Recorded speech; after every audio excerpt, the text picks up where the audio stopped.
Allie, and today on Plotopsy, we have Melody Wiklund discussing her book, The First Night of Summer. Let's get into it. What was the most unusual moment in the story you wrote that you knew had to stay? The most unusual moment I wrote in The First Night of Summer that I knew had to stay is probably when Sebastian puts his sister, the disembodied hand, in a box and buries her in the garden.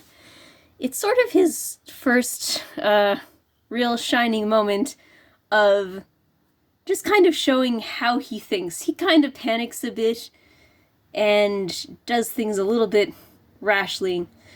But also, I just think it's funny that he's burying his sister in the garden. That part killed me. You feel panicked alongside him while also questioning the logistics behind everything. Was there ever a moment when a character took over the scene while you were writing? Characters don't tend to take over scenes very much for me, at least not in the last couple drafts, because I do a lot of planning things out in advance. I would say that I didn't really intend the mermaids to show up in the book as much as they did.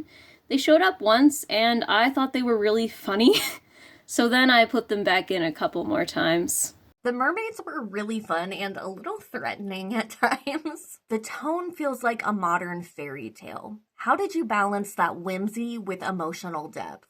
A lot of my inspiration for the sort of whimsical tone of the book, combining with the sort of more mundane world that a lot of the events happen in, comes from some Asian literary fiction that I've read that has a lot of magical realism in it.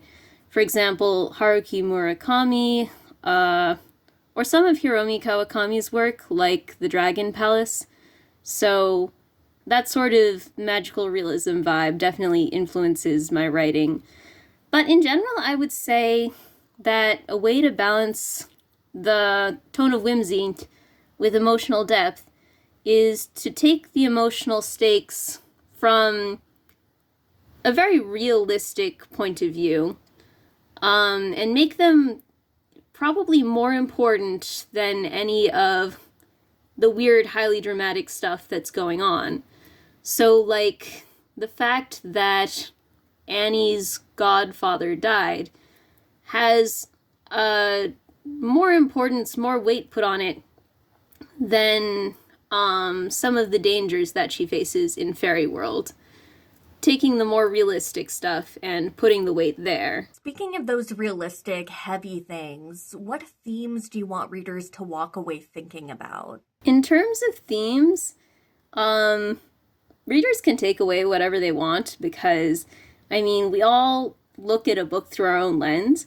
I had a couple things that I was focused on when I was writing. A certain amount of it is sort of about grief. Some of it's also about gender and gender expression, especially gender nonconformity, which is something I've explored to an extent in my own life at different times. But probably the most major thing is trying to find someone who accepts you for who you are and who you don't feel the need to, wear a mask around or play any kind of role with them. The fact that that's difficult, and different people in your life that you'll find that with, whether it be family, someone you're interested in romantically, friends, just trying to find someone who meets you where you are and allows you to be whoever you want to be. That's a really important message, and one that's prevalent throughout the book. Now, what was the first feeling, event, or image that inspired you to write this story? So, what originally inspired the whole story was actually a running joke that I had going in college with a couple friends. We used to joke that my name was Melody the Fist Wiklund because I was a giant disembodied fist. So then after that, we started describing the backstory of why I was a giant disembodied fist. What happened to the rest of my body? Why was a giant disembodied fist going to college? And after coming up with a really involved backstory, I was like, I should actually write a book about this at some point. And then it's changed a lot since then, but that was the original conception. Well, then you came up with this brilliant, complex story with characters the readers really loves and understands. Were there any challenges writing the multiple perspectives of Caesar, Annie, and Sebastian while keeping the voices distinct? When it came to writing 3 points of view in the story, I would say that my writing style or voice didn't really change that much. It's always a little bit overly formal and fantastical.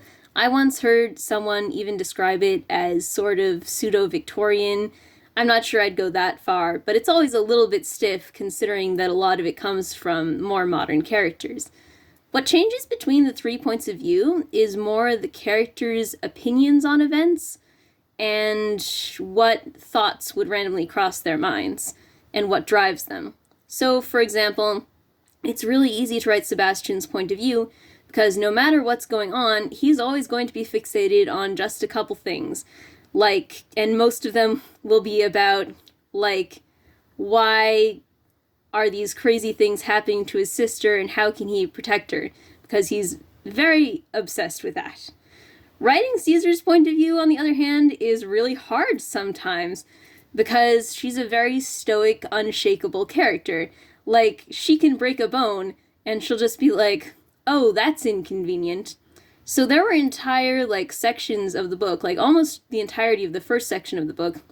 I couldn't even do much of it from Caesar's point of view because I knew that she would see the dramatic events going on and she would just be like, oh, well, this is difficult, but it'll be fine. So I needed to go with someone else's point of view to make it feel more important. Annie's point of view is probably the most normal. So she's the person I go to when I need someone to look at really weird or dramatic things going on, such as just the general unusualness and fantasy of the fairy world in general, to look at those things and say, wow, this sure is crazy. Because Sebastian isn't going to care about that. He's going to be too fixated on Caesar and Violet. And Caesar is just going to be like, this is normal. So yeah, I would say it has more to do with their thoughts than on changing anything about the writing style. Your characters are so distinct and memorable and believable, but what supporting character do you feel you connected the most with while writing? There were a lot of supporting characters that I liked, but the one that I probably felt the most connected to maybe was Sir Gwenel, because he has just such a strong sense of honor and a determination to find a purpose in his life. And I just think that's really cool. That is definitely a relatable character. Now, Caesar and Annie go through quite a bit together. How did you balance the subtlety of their relationship with this really adventurous story? Caesar and Annie's relationship sort of forms a counterweight to some of the more dangerous, adventurous aspects of the story. I think that both of them see the other kind of as a safe shelter. Obviously, Caesar protects Annie when in the fairy worlds. But more importantly, Annie provides a safe space for Caesar in a way she hasn't experienced before, because she's someone in the human world who still comes to her without any real preconceptions about who she should be. She hasn't known her since she was a child. She doesn't see her as a giant disembodied hand. So she sort of provides that kind of acceptance that Caesar's been looking for. So a lot of the time when Caesar has all these kinds of crazy events going on throughout the book, she'll go to Annie as sort of a respite from all that, and she'll get moments of peace. And Annie also gives her sort of an outsider perspective that allows her to see, like, a different life that she could be living if she wasn't involved in all these crazy fairy world shenanigans. So, yeah, the two don't necessarily have to mesh so much as they balance each other out. This has been so much fun. Thank you to Melody Wiklund for being here with us today. Go check out The First Night of Summer. I'll have the link posted in the comments.